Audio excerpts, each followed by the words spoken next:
arka kameranın ne kadar süre açık kalacağı bu menüden ayarlanıyor. Ben maksimum ayarladım.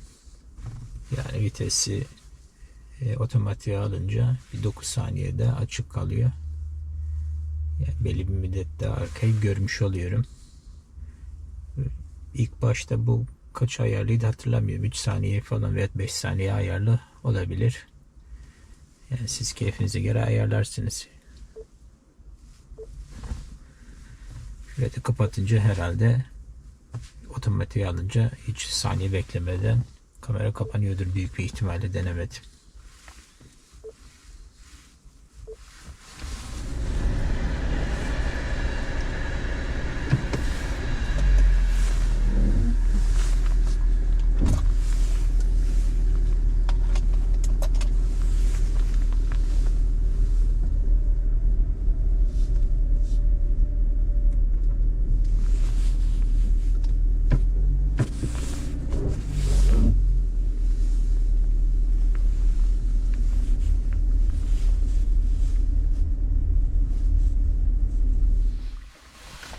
Şimdi bu araçta bir gizli menü var.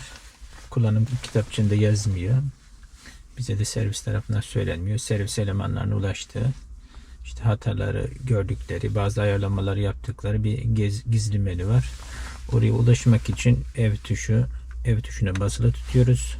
Şu ayar tuşuna arka arkaya 2 defa basıyoruz. Evet. Gizli menü bu.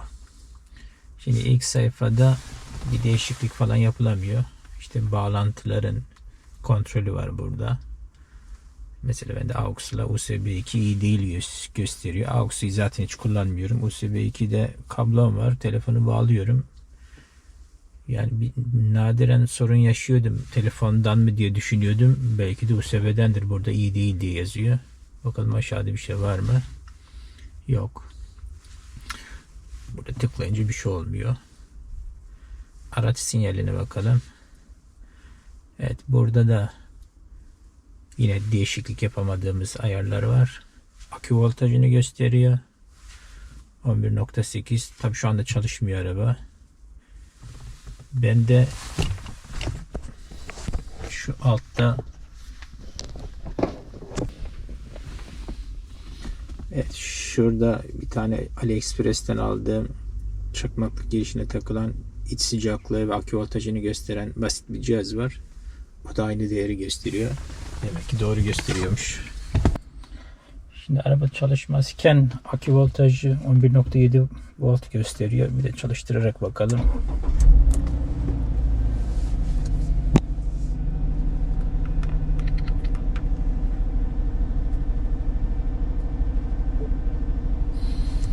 Evet, 14.2, 14.3.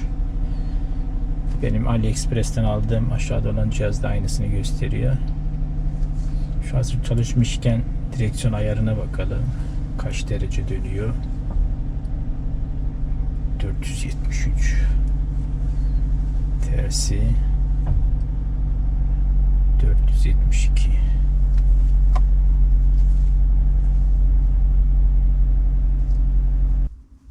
Şu kamera ayarlarına en son geleceğim. Şu sondan bakalım şimdi de. Mikrofon.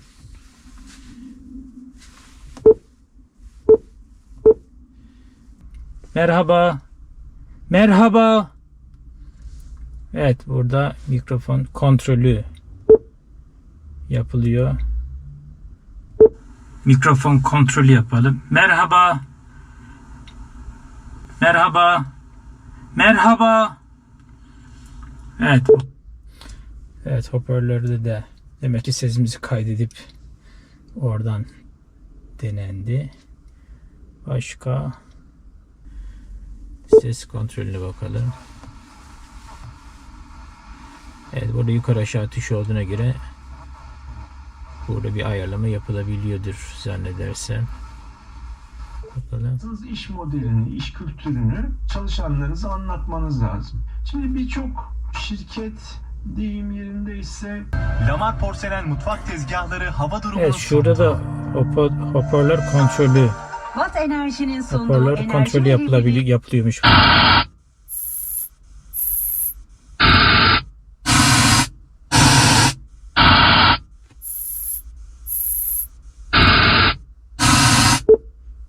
kazanı ya da fırınlarınızda yüksek Burası da sıcaklıkta hoparlör bacak gazı egzozunu kontrolü. atıyorsanız Garip bunu garip geri sesler veriyor. kazanabilirsiniz.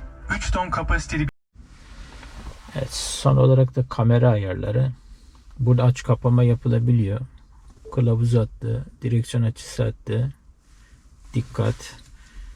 İşte arkada işte kırmızı, sarı, yeşil çizgiler. Direksiyonu çevirince işte dönen çizgi. Bunları açıp kapatabiliyoruz buradan. Bazılarında bunlardan birisi eksik gözüküyorsa burayı kontrol etsin.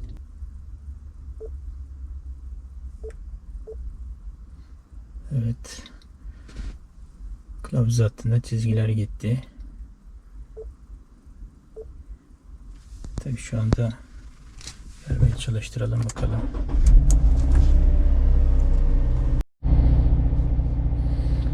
Evet, kılavuz çizgisi gözüküyor. Pardon, direksiyon açısı attı. Kapattık bakalım. Şu anda gözükmüyor. Demek ki direksiyon açısı attı. Dikkat ne? Ona bakalım. Önce şöyle bakayım. Dikkat. Şu artı mı? Kapatalım bakalım. Anlayamadım. Bir daha bakayım. Kırmızı, sarı, yeşil. Kırmızı, sarı, yeşil. Dikkatin ne olduğunu çözemedim. Şimdi şurada sağa sola yukarı aşağıya ayarlar var. Yani bu kameranın sağa sola yukarı aşağı ayarı değil. Bu çizgilerin sağa sola. Evet, gördüğünüz gibi. Yani çizgilerinizde bir terslik hissediyorsanız buradan düzeltebilirsiniz. Veya şöyle yapalım.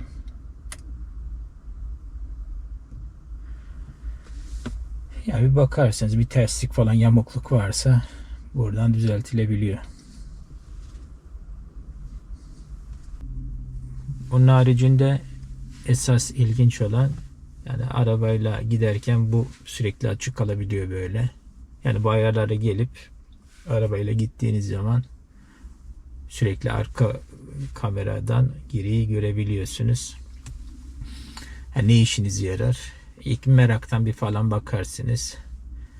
Birkaç durumda işe yarar. Çok yoğun yaya trafiğinin yolla iç içe geçtiği yerlerde işte yaya hafiften böyle bazen işte yaya arabanın arasından geçiyor, bir şey oluyor falan filan, kontrol edebilirsiniz buradan, iyi olur. Zannedersem esasında karavan çekenlerin işine yarayacak. Çünkü tam bağlantı yerlerini falan gösterir bu. Onlar işte sık sık buradan kontrol edebilirler. Başka durumlarda da işe yarayabilir. Tek tuşla giremiyoruz tabii bu menüye. Bir çıkalım bakalım giriş hızı ne kadar. Arabaya bindik. Arabayı çalıştırdık. Hemen tıkladık. Kaydırdık. Kamera ayarları. Yani birkaç saniyede. Yani dediğim gibi merakla birkaç defa denersiniz. Ondan sonra zaten açmazsınız burayı. Ama yine de ilginç bir özellik. Lazım olduğunda bilin böyle bir şey var. Birazdan işte yolculuk yapacağım. Onun görüntülerini görürüz beraber.